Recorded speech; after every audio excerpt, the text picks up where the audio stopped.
We are back with another episode of the Credit Pearls podcast, and today we have Mark Whitehead from CPAC Modular.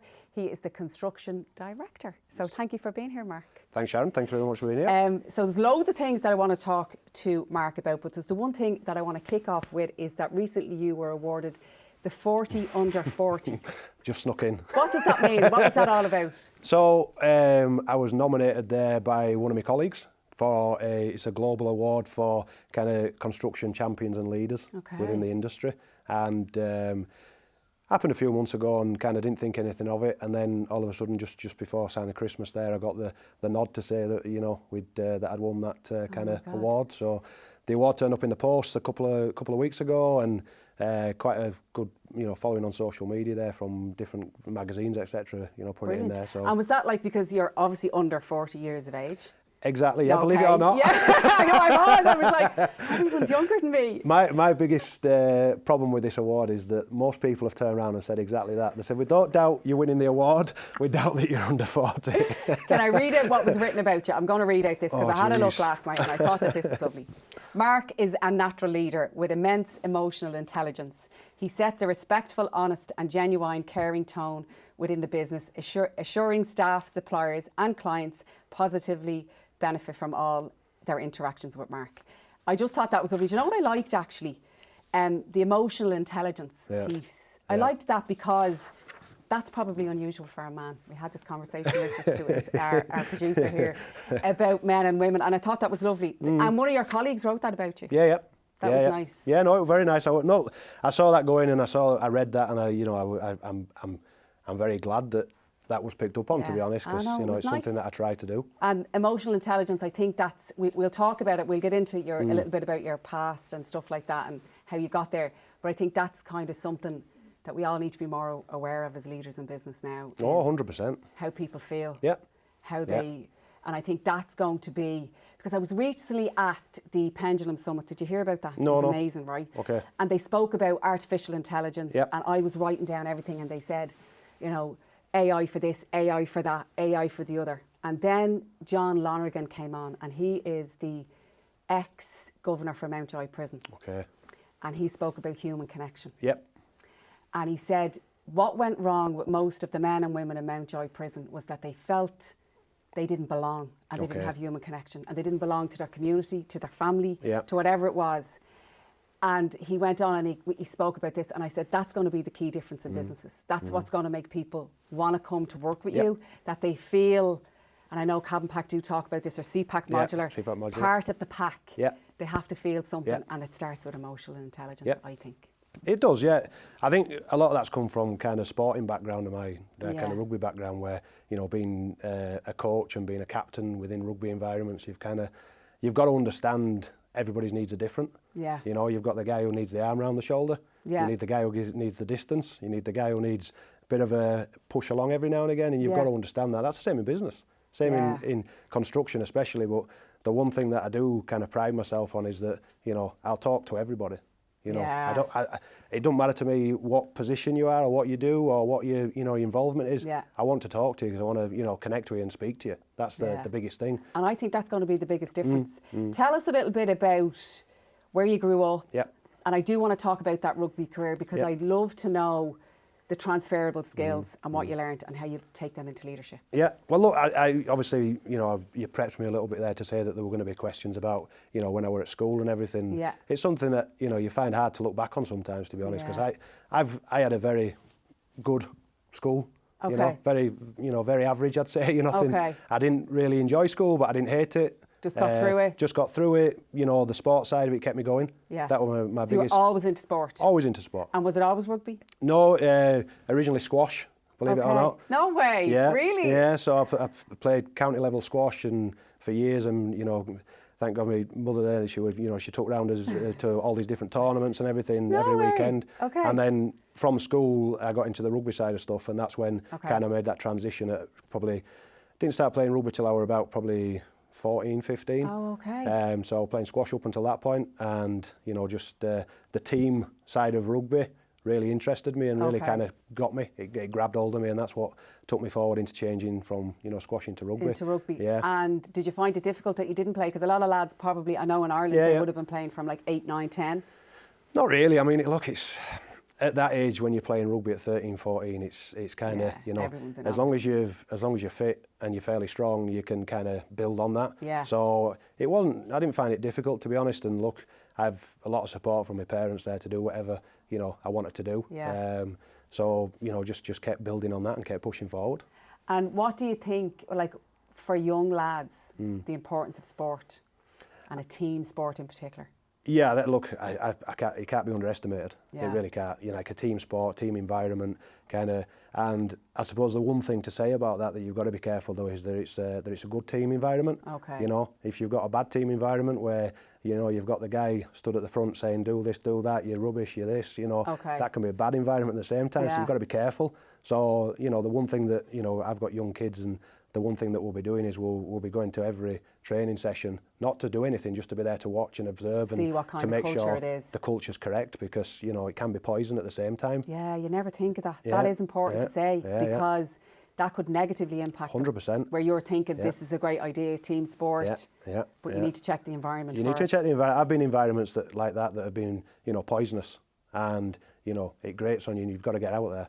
You know, you've got to get out of there and move on. And it's very difficult to do at the time, but you know, you have to do. And you know, luckily, you know, onto that, you know, the kind of the rugby career there has taken me into some really good environments. Yeah. And that's how far did you go with the rugby? Where did that go? Where did that take just you? playing National League in UK there, and you know, I was never going to be, you know, playing for England or anything like that. I worked that out fairly early. Okay. But the one thing that, you know, I did do is that, you know, I got involved with teams there that, you know, had a really good culture, and, you know, within those teams, I was either the captain or the coach or the player coach within every one. So, you know, I think that we did some really amazing things at a couple of clubs there over a kind of 5 or 6 year periods, where the culture that we built was just unbelievable, you know.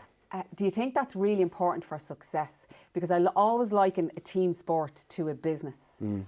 And I listen to a lot of podcasts, and people say, like, you know, what happens in the locker room or whatever you call it, but they say the culture is the success of the team. If you have a good culture, good coach, good manager, the team will do well. Oh, 100%. Yeah.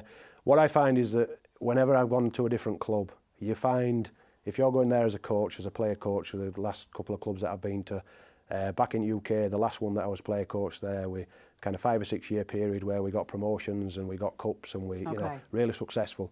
And the way that I did that was to, when I first got into that club, is you find the 4 or 5 kind of, you know, alpha male, shall we call it? I know it's a horrible thing to say, but within that sort of team. And then you get them on side, and then you just got to work along, and you've got to find out what these guys, what makes them tick. So if going out on a Saturday night after a rugby game gets them all together and makes them tick, don't stop them going out on a Saturday night after a rugby game. You know, the booze ban thing over here, I find amazing. I just find it crazy. Do you? Oh, it's ridiculous. I could not build a team culture in UK without the kind of the nights out. And we'd have people who go out on a night out and they wouldn't be drinking. You know, they'd just be out there because they wanted to be out there. Just socialising within that culture, you know, because we'd be playing all over the country. So if you're coming back on a coach and it's a 3-hour coach journey on the way back, you know, that is such good time for building the culture. Yeah. If you get the right people involved and you get, you know, a few drinks on the way back, nothing crazy, a few drinks, few songs, a few games, and get everyone involved. But it's building morale, and it's good for people. And that builds camaraderie then. 100%. And like the team is solid then. Yeah. Because if it's all, I suppose it's right, it's like work, if it's just all work, and there's no downtime, there's no time to get to know each other and build it. No, look, it's that's the culture, innit? You've got to get that divide between the kind of, you know, there are times within any kind of business or sport where you've got to be switched on and you've got to be ready and you've got to go. Yeah. But you can't be switched on 24/7. No, you can't. You know, we're in rugby, you're working to be switched on for that 80 minutes of rugby. Within business, it's, you know, those few hours a day, that's what you're working to be switched on for. And then you're building a culture, because I know when I look at rugby, I'm assuming when you're on that pitch, you're like minding each other, looking after each other. You have to make sure he has you, or whatever way it works. But it's the same I'd want that culture in the business, where you want people to have each other's back, to know, like, I'm here with you, you're here with me, and then we're all working for the same goal. And I think you're right. We need to start looking. That's when I was speaking to John, when I heard John Lonergan speaking about that, and he was talking about nature and walks and physical activities and what we're doing with our teams. And I thought, that's going to be what really is attracting talent. 100%. Because people are now not feeling part of anything because they're isolated on the phone, they're at home, they're working from home now, a lot of people, and they don't have that feeling of being part of a team. But I think the other activities that we're doing outside, we recently went bowling and stuff like that. Makes a massive difference. But it makes a massive difference. And you're right, sometimes 1 or 2 pints, what's the harm? Exactly, You know, they're not having 20 before a match, but 1 or 2, let the hair down, build a team. I think that's so, so important. I think one big thing you've got to do, though, with any kind of team or any kind of business or anything, you've got to be prepared and, you know, enjoy ringing someone up and just asking how they are. You know, you ring a project manager up and you ask how they are, you know, and they start talking about the project. He says, no, but how are you? Get that side across as well, you know, because that's how you connect. Because at the end of the day, look, the whole projects that we're doing, they're very important and everything, but, you know, they're only going to be successful if the people running and involved are happy and sort of feel, you know, feel respected and feel, you know, needed. So yeah, and they spoke about that as well. We were talking recently about like mental health issues and people under immense stress. And I think, like, although technology is brilliant, it's very stressful. My phone's with me all the time. So I'm looking at every email, every chat, everything, social media, it's with me all the time and I've no downtime. And what I find is, and you've just kind of hit a nerve there with me, is when I ring my team, I'm just down to business. Straight to business. And it's kind of wrong. No, you've got to ask them how they are, even if it's just how's your day going. And it just gives them a chance to talk to you. Because since the Pendulum Summit, what I've started to do is every Thursday we'll do something. Either I'll take one of the team out to lunch, or something is going to happen that we're actually physically together. And then once a month we'll all get together as a team. But when I heard him talking, it landed because I knew it was true. Because I said, this is actually true. This is what's going to make the difference.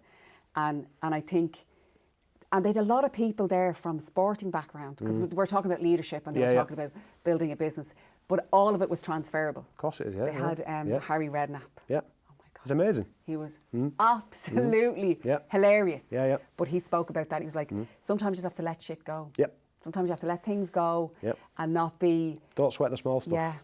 Like if someone pisses you off, he told a whole story about this guy who was a star player. I don't know who he was. Anyway, and he told him lies and he went on holidays and said he was in rehab and he wasn't. But he said, I had to make a decision to ignore that. Get him on the pitch the next weekend and get him playing because it was the best thing for the team. For the team, yeah. 100%. So I love that. I love the way you can transfer those skills. Do you think you were a natural leader? Like young, because you seem to be coach and...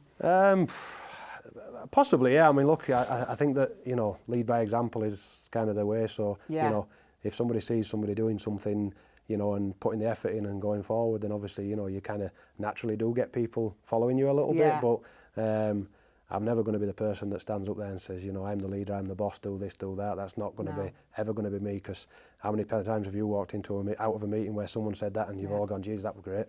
It don't work like that. You have to and I think natural leaders don't need to say, who cares who's I'm the boss or who's the leader? It don't matter. No, they're just going to get people will just naturally follow them. And you probably had that. Oh, like some people just naturally have that leadership skill. They're able to just bring people along. You know, even if they're not the leader, people will just follow them. I see it all the time. You can nearly pick them out of a group. They just have this natural charisma. How did you then get into construction? What was the path there? Well, so you were in school, you played rugby? In school playing rugby. 16, decided to leave school after the GCSEs. Didn't tell my parents. They got a phone call a couple of months later asking for the books back for college. They didn't know at all. Oh my God. I just look.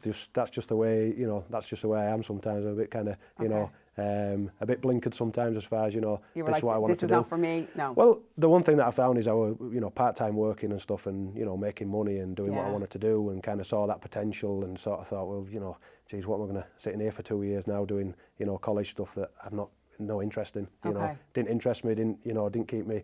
You know, I only stuck around until 16 at school because you've got You to had do. to. Yeah, that was a law. You couldn't leave. You Yeah. can't leave. So then look, did different stuff there, and a bit of sort of PT stuff and a bit of swimming, lifeguarding and stuff like that. Okay. Just at a couple of local places, and then got into construction there with a local contractor, and they're kind of building one-off houses, and sort of learned everything and anything there from the ground up sort of thing, because it were kind of a full project that you were doing. Yeah. And then just worked my way up there, and then decided that setting up on my own was the thing to do. So I actually had my own business back in UK there for 9 or 10 years. Did you, Mark? I didn't know that. Yeah. Oh, okay. Yeah. Going well and all the rest of it, but then my wife, the time partner at the time, she from Ireland over in university in Huddersfield. Okay. That's so where you we met her in the UK. Okay. Met in the UK. She's Irish. She's Irish. She was at university there in Huddersfield. That's Okay. where I'm from, Huddersfield. So we met there, and she decided. Well, not she decided. We decided it was time to move back she to decided. That's Yeah, the truth. true, Yeah, true. she decided. No, look, it was time for we're thinking about kids and marriage and Yeah. stuff like that. So Okay. we decided we prefer to bring up in Ireland than Yeah. UK, and came back. And had you been here a lot before that, over and back? Yeah, over and back a bit, and to see parents and stuff, and Yeah. family and everything. So over and bit, back quite a lot, and I definitely wouldn't move back. Would you not? No, 100% not. No, really? Yeah. Okay. Yeah, it is a nicer place to rear kids. I think. Well, I'm biased. It is. Yeah. No, Yeah. I agree. 100% Yeah. agree. How did you find it when you moved? Irish people. No, I found it no issue at all. Yeah. It's, I moved over, and kind of But culturally, we're very the same, very similar, I think. very similar, yeah. Yeah. A lot more laid back. Yeah, we are. Yeah. Easier to get on with, and Yeah.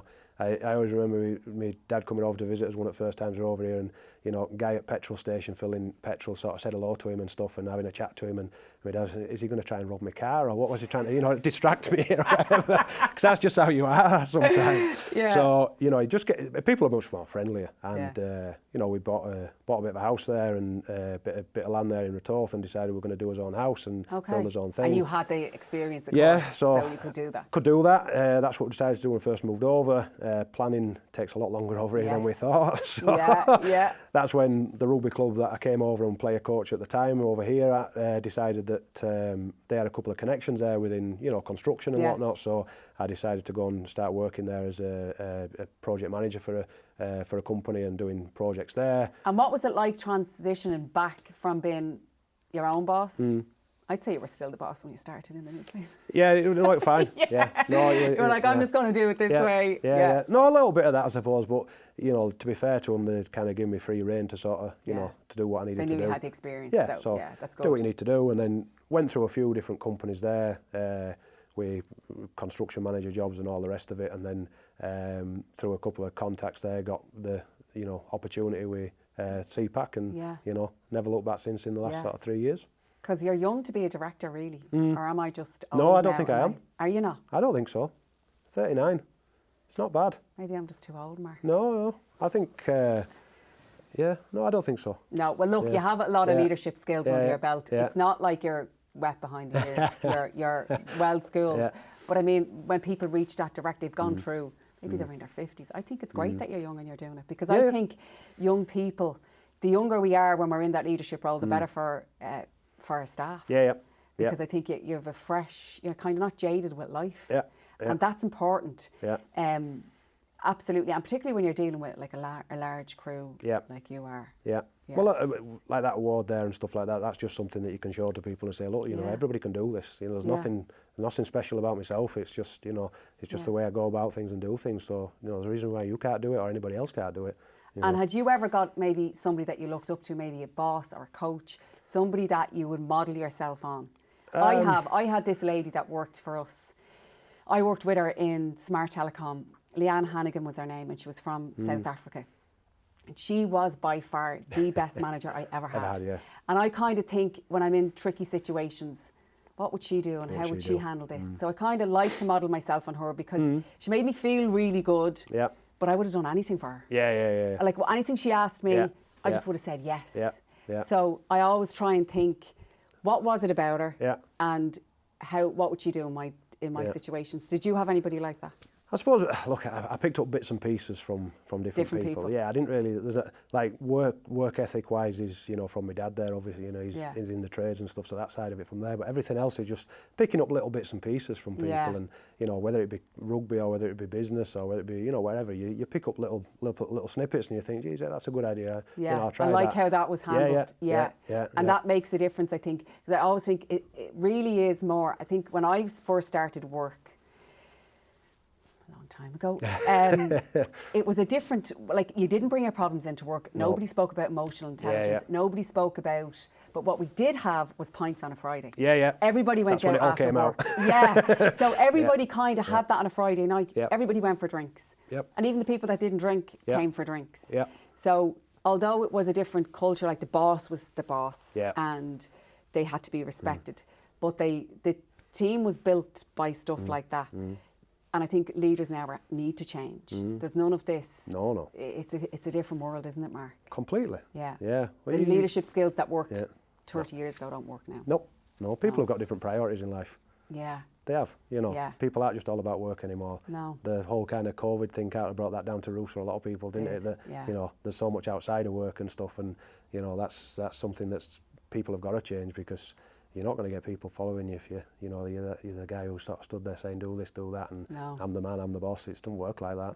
It doesn't, and people will just leave. They just get fed up, and there's opportunities out there. And I do think the younger generation are more aware of their options, of work-life balance, of all of that. Look, so your job is stressful. I know it is, because we've had interactions through work. How do you manage stress? So what I would find difficult sometimes, if I'm really stressed, right, and things are just not going well, and then you have to try and manage your emotions to still be that good leader. How do you do that? Or have you any tips for me and everyone listening? I don't find it stressful. Do you not? At all. Oh my God, really? Yeah, I really don't. And I find it more stressful trying to get kids out in the morning to go to crash. I honestly do. No, that is stressful. That'll test anybody. So you don't find the whole job work thing, but like if you're within a kind of construction environment or a business environment, and you know you're getting problems thrown at you, constantly. If you've got the right team around you who are looking for solutions, then that's the thing. You know, I get people ring me up and they'll say, you know, we've got a problem with this, but this is what I think we can do, and that's brilliant. That's amazing. That's because you give them the chance to do that. But if you get people just ringing up and say, I've got a problem, and that's it, you know. They want you to solve it. But, you know, luckily the team that we've got are fantastic. You know, we'll get people ringing up and say, gee, we've got this problem, but we're thinking if we do this, and this, or this, you know, that's the way to get through it. And that's what helps you, and that's where you've got to, I think one thing that I've had to learn over the, last 10 years is to be able to, you know, obviously offload some of that kind of work to other people and stuff, you know, to trying to push some of that away, because, you know, you can be, I'm sure you've done it before, you can try and be that solo warrior kind of thing, can't you? And, you know, I can do everything, but... I'll fix everything. Yeah. And someone recently said that to me, because, you know, they're like, if you're creating a culture where you're solving all the problems, they stop thinking. But how do you let it go? Is it that you get the right team? Because I have now, I'm telling you, I've got a great girl, Niamh. I don't know if you've met her. You did, you met her. She's fantastic, and she is one of them. And I'm like, oh my God, I just want to clone her. I suppose it is about the right team and then the culture. So why are you worried about giving them the problems? Yeah, I know. It's me. You just got to give them. Let them do it. What's the worst that can happen? And would you, if someone rang you and said, Mark, blah, blah, blah has gone wrong, and said nothing, would you say? Well, I'd be very surprised. You know, and the maybe one thing, a new team member who didn't know the culture. You say, well, you know, how can we solve it? What's your thoughts on how we can solve it? It is to put it back to them a bit, isn't it?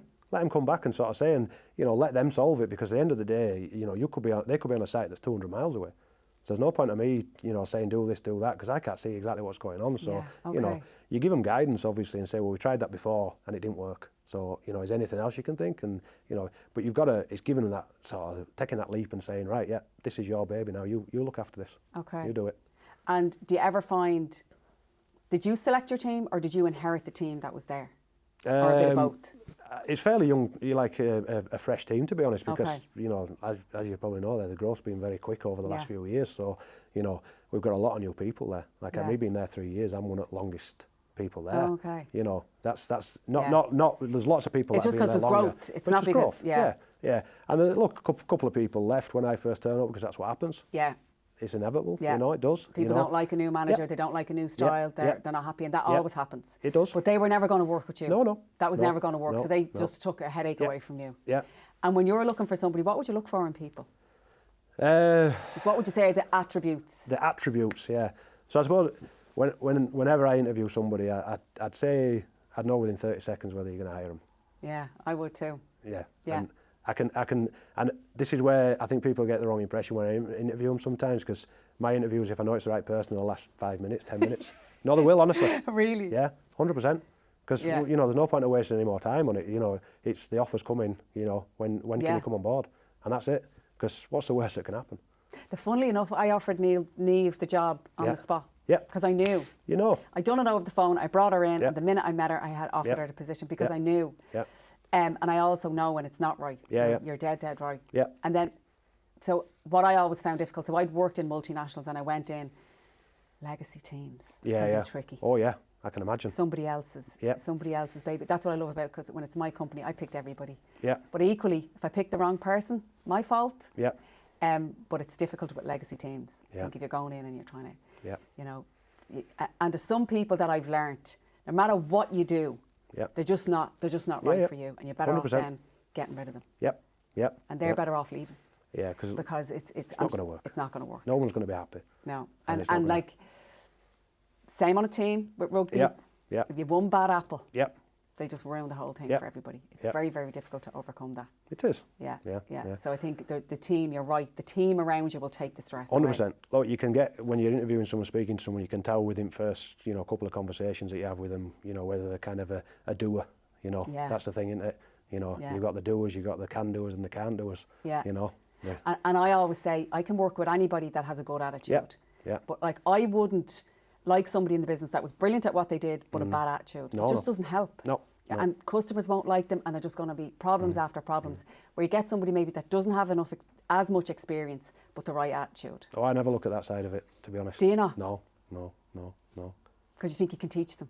Well, it's not teaching, it's just if they've got that right attitude of a can-do attitude and, you know, a doer, you know, that's the thing, isn't it? That's what you want. In with you. Yeah, of course one. Yeah.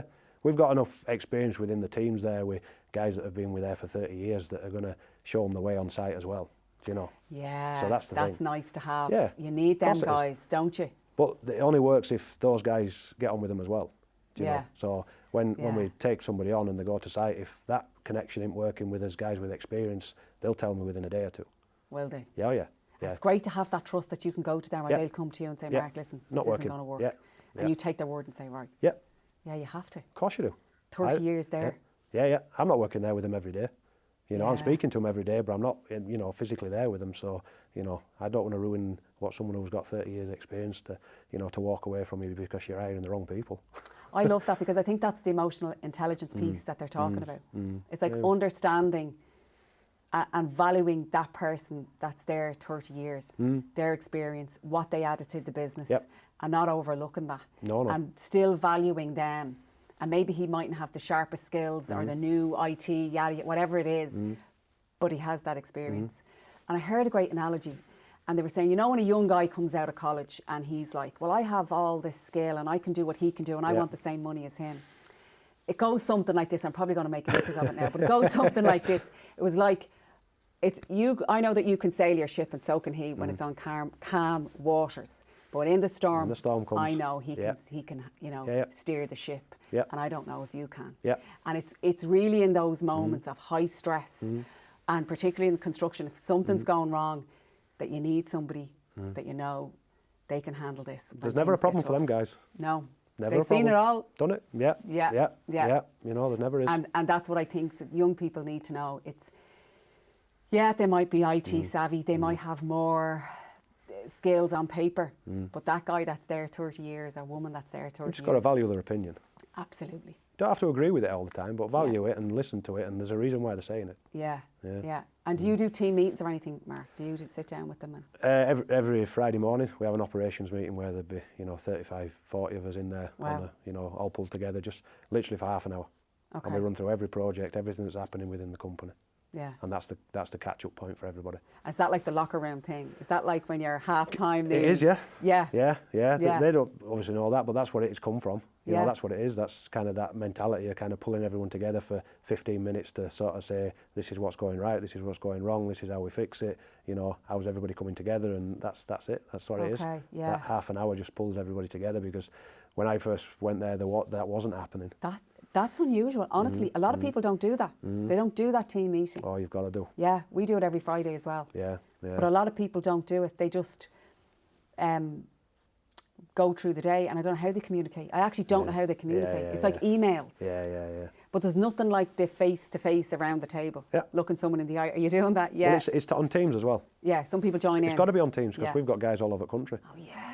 But that meeting for those guys all over the country, it's their point and time to catch up with everybody. Yeah. You know, and that's a major thing for us, to feel connected. Yeah, and I've been to some of the Christmas or the summer party. Summer party, brilliant. Yeah. Absolutely brilliant. And the camaraderie in that room. Yeah. Like, you can feel it. Yeah. I seen those lads, and I seen, there's one guy, I won't mention him, but you'll know who I'm talking about. And he had lived abroad, and he came home, and he's an older man, but he looks after all them young guys. Yeah. I loved it. Yeah. And I heard him, and he was checking in, and he was talking about them, and he was proud of them. Yeah. And they're proud to be part of that team. Yeah. And I would love to achieve that in my business, that everybody felt like that. I thought it was lovely. And I know that comes from good leadership. Yeah, no, it really does. Yeah, they're exciting parties, they're good parties. Yeah. And would you have a day where you just bring them out on their own, just the lads, would you do that, little teams together, anything through the year? Sometimes. Look, when I go out on site there, we try and, nip off for a breakfast or whatever and stuff like that. Yeah. But, to be honest, it's hard to pull them off site. Yeah. Because they're just committed. They don't want to leave site for an hour. I find that with some of mine now, and I love it. Yeah. It's a great, it'll be always the one that says when we're going bowling, I've work to do. Yeah. I've stuff to get done. I don't really want to go. Yeah. Now, it's important that they do, but that's dedication. Yeah, it's dedication. But I'd prefer to go out on site and sort of spend time out on site, actually on the site with them for an hour or two, and spend that time with them rather than going off the site. Because when you're on the site, you have a walk around and a chat and see things, and have a general chat and stuff, and that's a good time to catch up. That's like the arm around them, really, isn't it? It's the kind of making sure that they're all right. They know that you're there then, willing to get your hands dirty. Yeah. Well, my biggest regret is that I don't get out enough, to be honest. I'd prefer to get out more, but it's just, you can't. You can't. There's so much involved. Yeah, I try to pick and choose sort of times and sites to get out there and stuff, and it's certain times of the year you can get out more than others. Yeah, and listen, you did a great thing last Movember. Oh, Movember, yeah. How much money did you raise? As a unit, and everybody seemed to get involved. Was it the whole team? Oh, it was amazing, yeah. About 38,000, I think it went in, yeah. 38. I think we're the leader in... We're leading Ireland. Yeah. Yeah, in the business group Ireland thing there, so... it just something that came about. We're having a chat about something that we could do that were a bit different and pull everybody in, and again that sort of culture thing. And I said, well, why don't we do Movember? It's easy to do. It's just grow a moustache. Yeah. But the problem, we decided to do it on the 28th of October or whatever it was. So we literally had 3 days to Really? Yeah. Because you still raise that much money. Well. One thing that you'll find I'm sure you're used to that with construction and stuff like that, is that everything's got to happen very fast. So we're kind of used to it. Yeah. And that's how I work as well. If I've got something going on next Wednesday, I'll probably get prepared for it on Tuesday, to be honest. Yeah.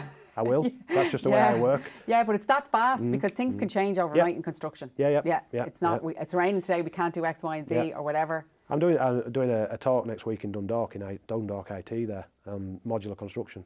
And it's not ready yet. And it's next Tuesday night.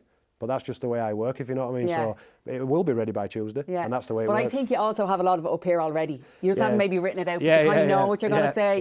Yeah. So you're kind of pre-planning. Pre-planning, yeah. But then you have it all down. And do you do a lot of that talking? And a fair bit, yeah. I think I've got 4 or 5 booked in this year. Already over a year and everything, so I love them because look, it's pushing out what modular construction can do and kind of trying to push that kind of word. And it's completely different than what I thought. I remember when I first started working with Cabin Pack. Well, it was Cabin Pack at the time. Yeah. And I just thought there were these, boxes. Yeah. Yep. Just these little cabins that were on site with for the lads to get changed in. Yeah. I didn't realise what really can be achieved with modular buildings. Look, what we've done over the last few years, we've created a product that's kind of that's blown stuff out of the water, to be honest, as far as what it can do and what it can achieve. And the speed, yeah, but we're kind of, that product's filling a gap at the minute for kind of hybrid stuff and temporary stuff. So the permanent stuff's coming now. So that's this year. What does that look like then? Like permanent builds, like a building? Permanent builds, so like brick finishes, render finishes, you know, sloped roofs, and you know, so it's basically what you're seeing being built traditionally, built in modular. So we've got our first one going there in Lucan and stuff. So you know, there's first one's happening as we speak. And it's yeah, look, it's an amazing thing to be involved in, and it's kind of it's not. Kind of people keep saying it's the future, but it's happening now. Yeah, it's happening. Yeah, it's happening. It's happening now, but it's needed in Ireland because everything is so slow, and there's the housing crisis. And will it be able to like be a house for somebody to live in? Oh yeah, no, it will. That's what it can be. It can be residential. It can be educational, commercial. It can be adapted for everything. The biggest issue with all this is just getting over that kind of barrier of traditional construction and what people think. Yeah, mentally for people, just that what they think it needs to be bricks and mortar and everything else. 100%, but that's why these sort of talks are so important, to get out there and sort of talk to people and speak to them and answer questions they've got, and kind of put their the doubts out of their minds, kind of thing, hopefully, and push it on. And I've seen them. I've seen them, and they are unbelievable. Because I know you did a lot with education last year, over the last 2 years, really, or 3. The schools are unbelievable. The high tech, the highest, and at the speed. Like I mean, I've seen them going in. And then it's like a few months later, it's like, oh, it's in and done and finished, and kids are in the school. But that's been brilliant for the education then Sharon, system. get that money in. I mean, it's all the time. It's like, is that finished really? That's due now. That's due now. I know, it's brilliant to see, Mark. It's brilliant. And I know that you've been a major a big contributor to the whole operations side of it, of how, like I saw the difference before and after, and I see how slick it is. And like, it's very, very difficult to do what you've done in a company that's growing that fast. So it's okay if you're going in and we're growing slowly, but this is just growing so fast and it's continuing to do so. So I really do admire that, and I mean that. And I can see how the leadership has impacted everybody in the business, and I liaise mainly with finance, but I see the difference. And I know if Mark says it's going to be done, it's going to be done. And if it's not, he's going to tell me it's not. End of story. So it's brilliant. I think that's excellent. What do you think is the future for you? Do you think you're going to stay in construction? Yeah, look, as it stands at the minute, I'm enjoying what I'm doing, and it's. I think the future is that we push this modular as far as we can, and push the possibilities, and get a 10-story modular building built, and let's see what it looks like, and go push it like that, and it's been done all over the world already, a lot more than 10 stories. So really? Oh yeah. Oh, okay. Yeah. Oh, it is. It's doable. There's no issue there. It's just. Look, mindset of people, and obviously contracts to win and stuff. So we'll get there. We'll get there. It's absolutely amazing. We'll get absolutely brilliant. Anything else you want to ask for us, add to us? I suppose what I'd like to finish on is a takeaway for people. What would you think makes a good leader? Oh, geez, right. What makes a good, like I say, I think it's just being present, and being able to talk to somebody and kind of listen to the problems and their issues or whatever, and it sort of be a bit of a shoulder sometimes, and but also being able to say right, come on, it's time to get on with it now. Tough conversations when they need to be had. Of course it is. Yeah. I think, look, leaders all over there's different leadership styles and everything, and this is how I do it, and it's working for me at the minute, and you've got to be. I'm going to throw one back on you now. Yeah, go on. So my favourite thing is the High Performance Podcast. Love it. What's your non-negotiables? Your 3 non-negotiables? Integrity, honesty, and hard work. Oh, that's good. Yeah. What about you? Mine's honesty. Yeah, same. Adaptability, and my third I always change. Right. Okay, because I'm not settled on my third yet. Okay. So I change as and when I see fit. So mine were kind of I go from everything from kind of being brave sort of thing, that kind of side of it, to be able to make decisions, and all kinds of, it changes all the time. As and when I kind of lock in and but isn't honesty one of them? Honesty is the biggest one. Yeah. Honesty, and that works both ways, but it is one of the most important, I think. Yeah. Work ethic, but I like that it changes. Oh yeah. Because it does, because we are changing as leaders. And I think the one thing that I've learned over, so we're 5 years in business this year. Very good. Is I have to be willing to learn. Yeah. I want to learn something every single day and grow as a leader, because I don't know everything. And now people do talk about vulnerability and being vulnerable, and And that's a scary place, I think, for everybody. But it doesn't mean that you have to give everything. It just means like admitting sometimes when you don't know and when you're wrong, or if you've something that you need to develop. But I'm more focused on working on those and admitting them to myself. I think that's helping me. But honestly, every day I'm learning. I'm learning. Of course you are. But I look at people like you and I look at other people and I'm like, I like that. I like how they're doing that. And I suppose the reason for the whole podcast for me was I get to talk to people that I admire and like, and I get to ask them questions. But then it's good for other people 100%. to hear what's behind it and how they lead a team like that. Because we see you on LinkedIn and we see you winning awards and we just see a snippet of, but nobody actually takes the time to go and ask somebody, how do you achieve that? What do you do? And what's your leadership style like? So I think it's important for that. Yeah, no, I think you're doing a great thing. Yeah, good. Anything else you want to add or ask? I don't think so, no. Well, Mark, I think you're going to achieve great things. I think you're a credit to CPAC Modular, you know that. And I think the world is your oyster. And let's wait for that 10-storey building. 50 under 50. 50. Under 50! I love it. Great. Thank you, Mark. Thank you. Cheers.